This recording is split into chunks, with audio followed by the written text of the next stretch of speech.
Welcome to the Relational Recovery Podcast. I'm your host, Wes Thompson, joined by my co-host, Austin Hill. Today, we're talking about self-control and the need for self-awareness. So we hope this conversation is helpful. Thanks for listening. What's up, man? Hey, Wes. Good to see you. Likewise. How you doing today? Doing good. I've had a handful of good conversations. So That's good. It's Awesome. Good practicing saying the difficult things to people. Yeah, absolutely. Well, today I wanted to talk a little bit about, I think we'll probably, meander around several topics, but it seems like self-control is a theme that's coming up today. I was reflecting on a couple of quotes from this ex-Navy SEAL guy named Jocko Willink. I'm sure some people listening might be familiar with who he is, but I really like a lot of his stuff. And I was chewing on a couple things that he said. And so I thought it might be a good launching point for me to just read those, and then maybe we can kind of riff on that. Okay. Because even from our context, right, we talk a lot about our faith, as you and I are both Christians.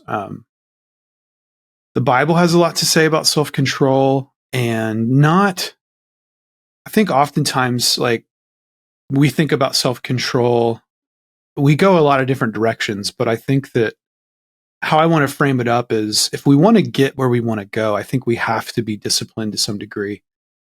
I think we have to be disciplined in big degrees, I guess, Yeah. I think ultimately God wants us to flourish. I believe that.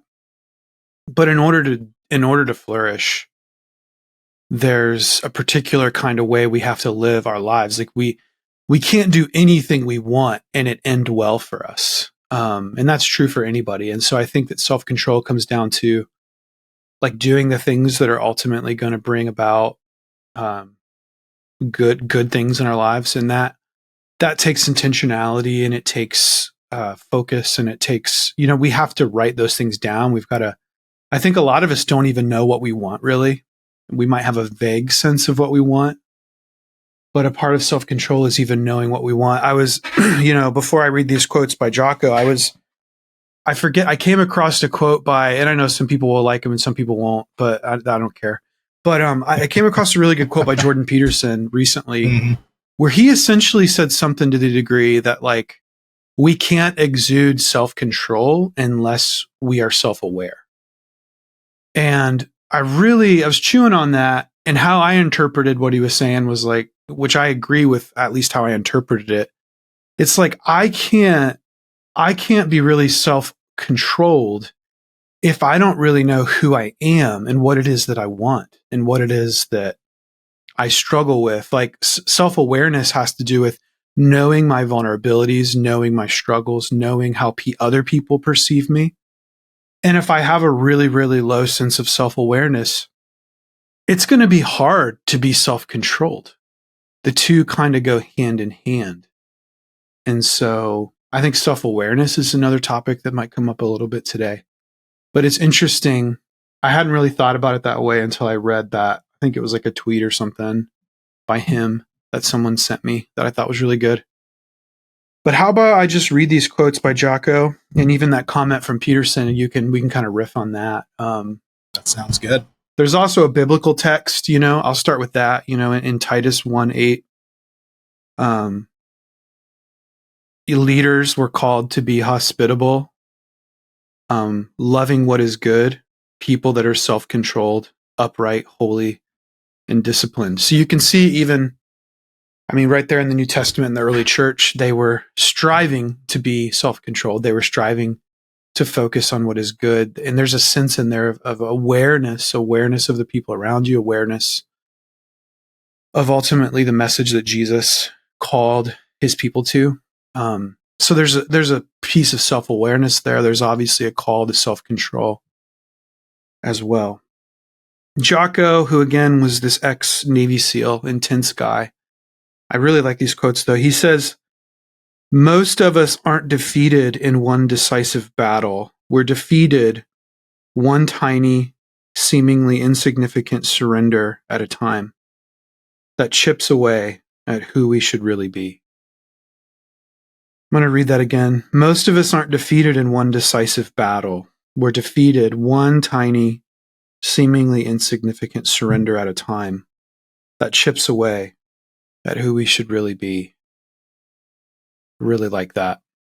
The second thing he said that I thought was interesting was he said one of the key qualities of a leader, and again, I think all of us listening, anyone that walks the face of this earth is a leader to someone.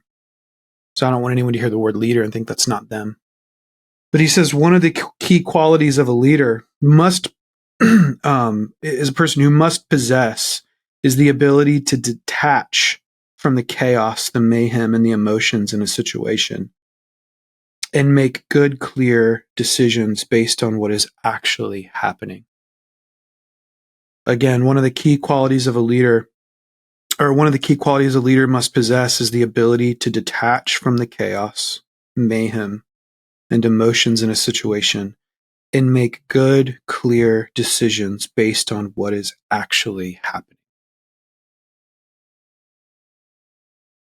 You know, I think there's so many themes that kind of come up for me in those two quotes. Well, I think I've quoted like 4 things at this point. So in all of these things, the biblical text in Titus, the 2 comments from Jocko, the 1 comment from Peterson. Before I just keep rambling here, Austin, what does all of that, I don't know, does that stir up anything in you? Yeah, I think what stands out the most to me, where I'm seeing consistencies between all of those, is we are actually in control of a lot less than we think we are. But what we need to control, that self-control part, is the most important thing for us to focus on when it comes to how we respond. Like the first quote by Jocko, it's like they are tiny, seemingly insignificant surrenders. Surrender is a choice that you make. It's not something outside of your control. Then there's the being able to choosing to detach from from the chaos that's outside of your control, so you can make the choices that need to be made. Man, that's the discipline. Good. Yeah, the discipline that's required. I think the disciplines that separate people who are enjoying life or growing in life are the ones when you are disciplined enough to do the small things daily, not just one big burst once. It's like, how if I can do this one small thing every day, so often that just becomes a part of my life. That is what's going to separate us into the category of people who is like, I am enjoying my life because I am self-controlled enough, because I have these disciplines to know what's going on around me. But not only, like, I think we do talk about a lot about being self-aware, but that is just an internally focused thing that we need to do, so we can then be self-controlled enough to help change the world around us and our behaviors that we exhibit and show others. So that's what comes up. First couple of things that come to mind for me. Yeah, I'm just taking some notes here. There's so many different directions we could go. I really like what you said about just, it's so simple, but it's not easy, is instead of focusing on all the decisions and things that other people are making, really that's stepping back from the mayhem a lot of times, which I agree with you, has a lot to do with then kind of recentering on what can I actually do about everything going on. Yeah. Mm-hmm. That's a question that we really should focus on and clarify, because people think like, well, what can I do? Well, I'll do this, so that person does that. You can't control what other people do. So really, right, it's a lot clearer, and actually it's a very short list of what the things we can do and what we can't control. Sorry. Yeah, I cut you off. You were about to say something. No. This is good. You know, I'm just reminded, right, of all the work that you and I have done with the Built to Lead framework, which one of the Built to Lead kind of core principles is to aim to be core-centered and self-controlling. It's interesting that I hadn't even thought about that coming into this, but that whole idea of being core-centered and self-controlling, because all of us come into the world self-centered and others controlling. And that's what you're alluding to here, I think, is the tendency for all of us, the default, the temptation, if you want to go that route, is to be self-centered and others controlling. But just like you said, Austin, like that leads to so much anxiety because we can't control others. And when we're trying to, it just begets anger and confusion and frustration. And then we end up doing silly things because we're frustrated we can't control others when we shouldn't have been trying to do that in the first place. And then we go on blaming others. They did that, so I did this. It's like, that's not how the world works. It's not. You can, we can, I feel like this is empowering personally. It's like, yes, it's true that I can't control many things in life, but I can control the choices that I make. And oftentimes I think what we do when we get unhealthy is we try to control everything we can't, and we forget about the things that we actually can control. Because it would be incredibly frustrating if I'm trying to create this life that I want to enjoy, but I am putting what I say I enjoy, that enjoyment of life, on other people's choices. But that would be really frustrating. It's like, why don't other people do what I want them to do? And that's the basis of my happiness or my goals in life, is what other people do. I mean, that's weird. That's exhausting. No wonder people get frustrated. It's kind of set up for dissatisfaction, if we try to live that way, which we all have. I mean, I'm sure you have. I know I have. Yeah, and it abdicates, like it says, I don't want to be responsible. In reality, it's saying, I don't want to be responsible for my unhappiness. I don't want to be responsible for my choice, for the way my life looks. Now, there's things that are outside of people's control that affect how they live, like a natural disaster. No one had to control it, and it affects their life. But you can control how you respond to those things that are outside of your control. You can control how you respond to it. Yes. That doesn't, and I think I just want to make that very clear, that we're not saying that everything will be perfect in your life if you identify the things that you can control and focus on those. Your life will be a lot more bearable and a lot more fulfilling. It'll still be hard and painful. You can't change those things. If someone's goal in life is to have, I want a painless, conflict-free, always happy, nothing goes wrong life, you're going to be disappointed, because that's not how the world works. It's not how the world works. But I really like how, one of the guys that coaches me or mentors me, his name's Andrew, and when I'm complaining or when I'm frustrated with things going on in my life, it used to really frustrate me. But now I really like this turn. But I'll often be saying things like, oh, man, I can't believe they did that, or I can't believe this happened, or whatever. And he'll listen. But when I'm done complaining, the question he'll almost always ask me is, what do you want to do about it? What do you want to do about it? So he's framing the context of my situation in terms of, what are you going to do about this situation? Not, oh man, yeah, they're terrible. Oh man, geez, look at what they did. Oh man, I can't believe. He's just like, what are you going to do about it? Because that's all we can actually do. That's all we can actually do. That's all we can actually do. That should be free. I'm saying that mainly to myself. Like, if any conflict that happens, like with the people that mean the most to me, this is where it's the most difficult, I think, especially if we're out of practice of it. Conflict with, like, my wife or my kids, or with my really good friends or my coworkers. Like, if I lose sight of that, like, what do I want to do about this? That's a very simple question. So what do I need to do? Well, I can just hear some people listening, and they might be like, well, I do that, but then I realize I can't do anything about the thing. I can't do anything about the thing I want. And it's like, I can again hear Andrew. It's like, if I was like, well, I want to do this, but I can't do anything about it. He'd be like, okay, well then stop focusing on that. If you can't do anything about it, what do you want to do about this? What can you do? What's something you can do something about? Because again, the more energy that I focus on things I can't do anything about doesn't do me any good. And it doesn't do others any good. Yeah. So if you're listening and you're like, well, man, I can't do anything about X. It's like, okay, well, stop worrying about X then and focus on something that you can do something about. Mm-hmm.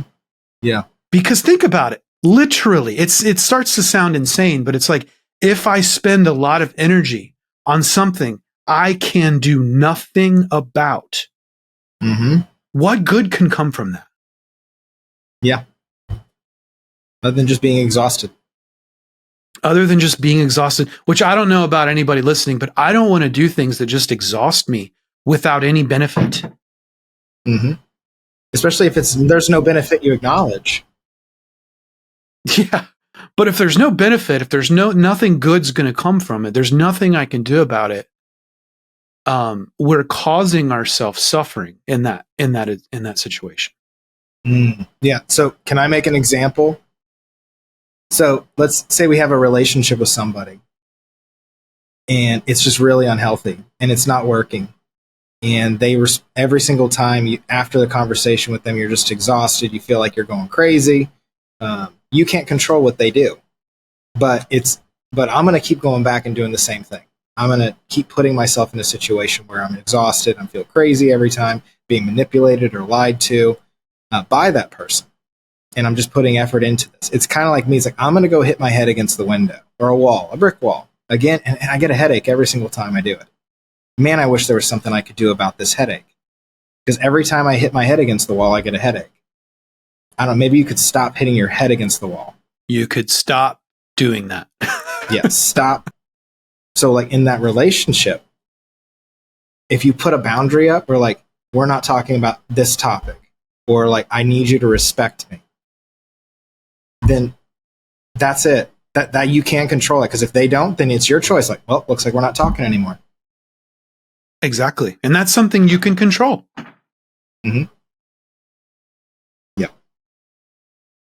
And that's so good. There's a lot of different things here, but like another thing that stands out to me is in Jocko's quote, one of the key qualities a leader must possess is the ability to detach from the chaos, mayhem, and emotions in a situation and make good, clear decisions based on what is actually happening. I think the end of that quote, what is actually happening, stands out to me too, because when we're in the middle of conflict, whether it's with people or whether it's with a thing that we're working on, oftentimes when our emotions get stirred up, we don't think or see clearly. And I think it's important. And when we don't see clearly, we often don't make good choices. And so I think when it comes to self-control, we need to remember that when we're stirred up, when there's conflict, we need to be intentional about stepping away for a minute and making sure that we're seeing what is actually happening. Like often you and I, Austin, when we're making decisions, the question we'll always ask is like, what's the problem we're actually trying to solve here? And I think that's a clarity question. And I think that's a good kind of thing to think about in this context. It's like when I'm stirred up, when I'm in conflict, when I'm frustrated, I've got to be able to step back and be like, what is actually happening here? Because I might be operating or like reacting to something that's not even really happening. But because I'm stirred up and because I'm reactive, and maybe because something's happened before and I think it's happening again, I've got to make sure that what I'm looking at is actually, I just need to make sure that I understand exactly what's going on in front of me. And that requires me to slow down and pay attention. Yeah. In recovery, oftentimes we become very reactive. We become very fast. We make choices. And all of a sudden we're in a ditch and we're like, how in the world did I get here? We didn't slow down enough to really figure out what was going on. And so I like the aspect of that quote that kind of encourages us to, when we're in that chaotic feeling, we need to slow down and we need to take inventory of what is actually going on here. Yeah. And it also brings up like when you hear, I know that when I first started hearing like, oh, I need to slow down, we're not talking about like a crazy amount of time, especially if you're having a conversation with somebody. It can just be a couple of just short seconds of thinking through it, or just saying like if you're having a discussion with someone, if you're wanting to make a decision that's a big deal, like I think if you say, I just need a second to think on it, or can we come back to it in 30 minutes? Like what is going to happen if you say, I need 30 minutes to think about it just for a second? Not like we're not talking about slowing down and taking weeks or days to make decisions. We're talking about just give yourself a second and detach yourself. And a good way to detach yourself from a situation is put somebody you care about in your situation. What advice would you give them? That's a good attachment trick. If I care about somebody and they're in this situation, what advice would I give them? Most of us are pretty good at giving advice, and we're able to say, like, that's just a good way to do it. And you can do that fairly quickly. And the more often you do it, the quicker you can make those decisions, because you're separating yourself. Because what detachment does, it separates us from the thing that triggers or stimulates a response. And it gives us space in between the stimulant and the response. We just have to give as much space as we can between those two things, instead of trying to, because when we try to control other people, we put our response before the stimulant. Or does that make sense? So we're reversing. We're saying like, well, I don't want this person to do that, so I'm going to do this. But you don't know if they're going to do that. So, and if you're like, well, I know they're going to, then you can have a preloaded response, so you don't have to think about it as much. Yeah. That's good. I'm glad you paused us there, because I think just really quick, some ways that you can step away, because somebody listening, you're right, Austin, they may be like, what does that look like? I think for me, one of my biggest vulnerabilities is patience. I struggle with being patient. I'm an impatient person most of the time. It's one of the qualities I've always tried to work on, and I think I've grown in it, but I'm still many days very, very, I struggle with patience. And so some of the things that I have to do to step away is write. Writing's really helped, which is something that in the last couple of years have really grown in that discipline. Like, so for example, if you feel chaotic inside, oftentimes we don't know exactly why we feel that way. Or it's very just, hey, they said this, or they did that, or I want to do this, or I want that. But oftentimes it's more complicated than that. And so to write out the story that you're telling yourself, to write out the thoughts that are going on in your mind, just to write it out as detailed as you can, not overthink it, but whatever thoughts come to mind, just write it out. And then to reread what you wrote, and that can be very clarifying and helpful, and it can also calm you down. Sometimes I have to just go on a walk when I'm really stirred up, because my impatience can very easily turn into anger and frustration. And so I've literally got to calm my body down. And one of the ways I do that is just going on a walk. I'll do yoga sometimes. That really calms my body down, because where I feel my anxiety and stress, or just like I'm going to react quickly and I'm not going to be self-controlled, it's very bodily. I can feel it in my body, and then that impacts my mind. And so I've got to me personally have to find a way to slow my body down. So slowing down enough to write it out, right? Slowing down enough to go on a quick walk, slowing down enough to maybe do some yoga, which is usually more of an evening. If I'm stressed out in the evening, I might do some yoga. I might put on the Calm app, which I have a subscription to, and do like a 10-minute meditation. Again, these are things that slow. Again, like you said, Austin, it's not super long, but it just slows down my body, because when I am in a chaotic mode, I just want to respond really quick, because again, impatience and anger are my two biggest enemies personally. Yeah. So it's like I got to find a way to slow myself down. Yeah, and it's also finding the appropriate timing for those things, because what you listed, those are all really good things, but those are practices that we do in anticipation for conflict, because we have to have those things in place. Whereas if you're in the middle of a conflict with somebody face to face, it's usually not going to go well if you're like, man, if you're on a job site and you and your boss are having conflict, you really usually can't be like, I need to go on a walk. I'm at work. Like, your boss isn't going to be like, sure, take a 10-minute break. Cool. I'm really upset at you, but yeah, you can go take a walk. And like, that's probably not really going to happen. Like, your boss wouldn't respond well to that. So what these are for is for in those moments of conflict, you're able to recall those things or bring those things up. Or like this is you're able to clearly state what it is that's bothering you instead of pulling from all these things that are not in your control. And it's constantly reminding yourself, what is it that I can control? It's my response and my response alone. What is the best way? If someone was in the situation that I cared for, what advice would I give them? What would I think they would say? What should I say? It's going all the way back to that. What do I want to do about this? Not what do I think they're going to do? What does my friends think? What do my parents think? What do my kids think of this? It's what do I want to do about this? Yeah. So in the moment, you're absolutely right. I mean, in the moment, I think we got to try to aim to be quick to listen and slow to speak. But oftentimes, right, we'll leave those interactions and we will feel fire in our stomach or in our chest. And that's where I think, what do we do with that, right? And I think that's where it goes to maybe what we talked about just a minute ago. Like, we have to do something to work that out.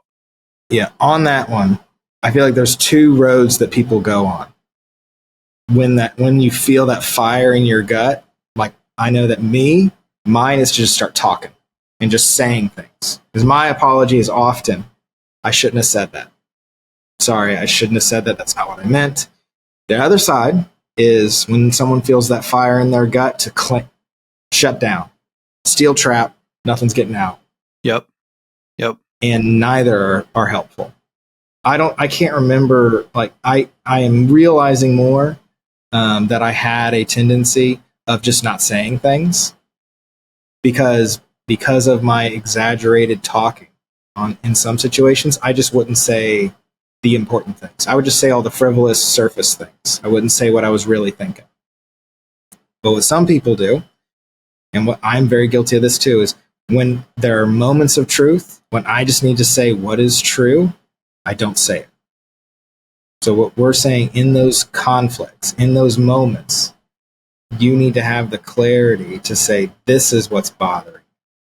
Not all the things from the past, or like, it's not shutting down and pressing it down further and further, because that's not going to help. The same way as exploding at somebody isn't going to help either.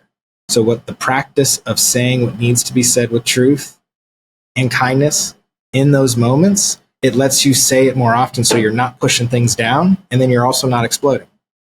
So it's the consistency of that. That's what's going to separate you, because people almost like, he says what he thinks with kindness. Because I know, like, there's guys hearing this who are like, well, I say the truth. It's like, yeah, but if you're saying the truth all the time and you're just never holding it in or processing it or thinking like, how's this going to sound? Like, I want to be true to what I'm saying, but I also don't want to be harmful or intentionally dramatic or stirring the pot. Like, there are moments for us to say things like that. It sounds complicated.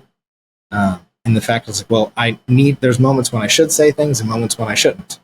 So what do I do in that? It's like, I would say what needs to be said as kindly as possible. If you're ever wondering, should I say something? If it can be said kindly and honestly, say it. Yeah. And I think often, like, it's a good, like, in those moments, it's a good gut check of just like, why do I want to say this? Do I want to say this to help or to harm? Yeah, that's a really good question to send back to somebody. If somebody says something to you, a really good clarifying question is that to help or to hurt? And that kind of slows the conversation down. Yeah, because sometimes I think we say things and in our minds we're like, I'm just telling the truth, but it feels good to hurt someone. And, you know, I don't think that's ever a good thing. No, I'll go out on a limb, so. and I know that's a strong statement, but I don't think that's ever a good thing. like I think that we should say hard things, but I don't think we should say hard things in an effort to harm someone. When we say hard things, it needs to be out of a posture of really trying to help them, wanting what's good for someone. And if we don't want what's good for someone, then we need to shut up. Yeah. Mm-hmm. And if the truth is going to hurt their feelings, that those oftentimes need to be said. Because if I am thinking it's like, well, I don't want to say anything that could hurt their feelings, you're just being the wrong kind of empathetic. Because things need to be said. Yes. It might be good, just real quick. I know we're getting off topic a little bit, but it's good. We've said this before on the podcast, Austin, but there's a big difference between hurt and harm. Yeah. Yeah, that's a good point. The truth often hurts, like you just said. Like the truth hurts, but the truth doesn't harm. I love the example of like the dentist. I hate going to the dentist, right? But it's like, but going to the dentist, oftentimes, like if I've got a major issue going on, it can hurt.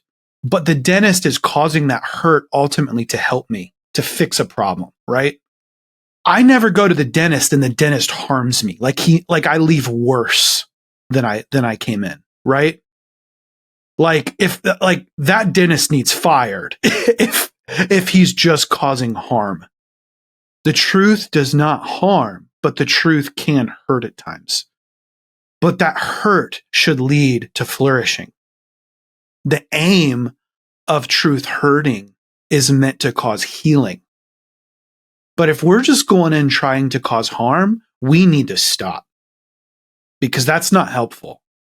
Here, can I give an example? This one's funnier. If you see a guy with his fly down, the truth needs to be said. Dude, your fly is down.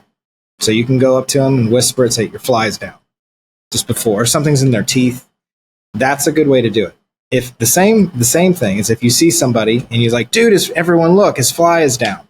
That's saying the truth, but it's doing it to hurt somebody. Yeah. Yeah. You say it in front of the group and because you want to humiliate him, like that's harmful. That's not helpful. Yeah, that's not helpful. Like if you tell him one-on-one, he might be a little humiliated. That might hurt a little bit, but you're trying to help brother out. Yeah. Yep. So again, what I'm saying might hurt. And that means I need to press into it. But if I find in me that I'm wanting to cause someone harm, like I would feel good if they were humiliated or they were in pain. Like that means there's something in me that needs to be worked through. And I probably do need to be slow to speak until I need to work that out in me first before I start trying to work something out in someone else. Yeah, because that's the self-awareness piece. Because if our goal is self-control, if you're going to control something, you have to be aware of how it works. Yep. It's really hard to trap something that you don't know what you're looking for. Like there's the how do we take our emotions and thoughts captive? Look at it like a trap. If you're trying to trap a bear, you use a very different trap than if you were trying to trap a rabbit. They're both traps, but they're very different. So it's what am I trying to control? That's important. That's the self-awareness piece. Yep. And I think self-control, it has to do with others, and it also has to do with self. One thing I've seen around the refuge a lot, Austin, is it's like people will white knuckle self-control with others, but then they'll go blow up personally, quietly, when no one's looking. And, there's an awareness piece when you're with others, but everything we're saying applies to individually as well. Like, am I not telling myself the truth personally to myself? Am I not doing the disciplines required? Like that's where that slowing down can be really helpful. Because again, like you brought up, it's going to be hard to do when we're with other people, like when we're at work or something. But when you're alone, when no one's watching, when no one's looking, I think that's when we really have to press into some of those other disciplines of like, slowing down. So that might be, if you like to read, that might be like meditative scripture reading. If you like to pray, that might be meditative prayer. If you enjoy quiet, it might be just sitting in quiet for a bit. If you're really extroverted, which I'm in the middle. Like you might need to just go on a walk. You might need to do like something active like yoga or writing out your thoughts. But I think those are important when it comes to not, oftentimes people, will take all that negative energy that we tried to be self-controlled with other people, and then we'll just let go when we're by ourselves. And ultimately that only hurts us and others in the end, Yeah. Because what that looks like, letting go or being out of control with yourself. So here's a very personal example. Like this weekend, I misplaced something for like 15 minutes. I had no idea where it was, looking for it. I just would get so, and I have felt it in my chest getting angry and angrier at myself. Like if I don't find this, then this happens, and this happens, and this happens. And my wife was trying to help me. She's just like, this isn't a big deal. We can find this. She's like, it'll be fine. And I just got angrier and angrier at myself. And I didn't disassociate from it because I was like, this is typical. I'm making it worse. This is just going to get like, I was out of control. And then when I found it, it was just kind of that relief. And after the relief, it was just kind of like, why did I do that? It wasn't connected to the fact that I lost something.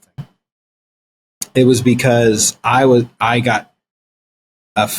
became afraid of what would happen tomorrow or the next day, and how people would see me, or I wouldn't be able to do the things that I said I was going to do, and I'd let people down or disappoint them. When if I were just to explain, it's like, hey, I can't do that because I lost something, or like we're going to have a meeting in a different place because I can't use my laptop because the charger's gone, or I can't talk on the phone because I lost my headphones. Like, who's really going to freak out about that? Just me. So like, I'm trying to control other people in that moment. And I realized that I was trying to control other people's emotions. And that's why I was getting angry, because you can't control other people's emotions, and that makes you feel powerless. And no one wants to be powerless. So all about losing something. So I think the aim here again is, self-control requires self-awareness, and all of that requires intentionally slowing down.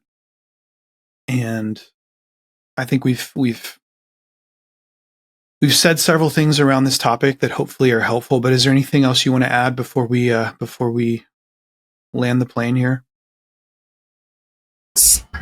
It's not selfish to do this work. It's not selfish to practice these things. I think people are going to hear this and kind of go, respond. There's two different ways that you can respond. It's just kind of, well, I need to alter everything about my life so I can get better at this. I need to make a giant step and do these major different things today, and then it'll help. Or it's like, that's just I don't care, or that's too much, I'm not going to try. And I think what I hope people hear is like, these are small things that we can do. And if you're hearing these things, just pick one and practice that for the next 30 days. Just practice that, not practice. I didn't say do it perfectly. I said practice it, intentionally practice it. And it's small. And that is going to have a benefit. Thanks for listening to this episode of the Relational Recovery Podcast. We'll be back soon with a new conversation. We'll see you then.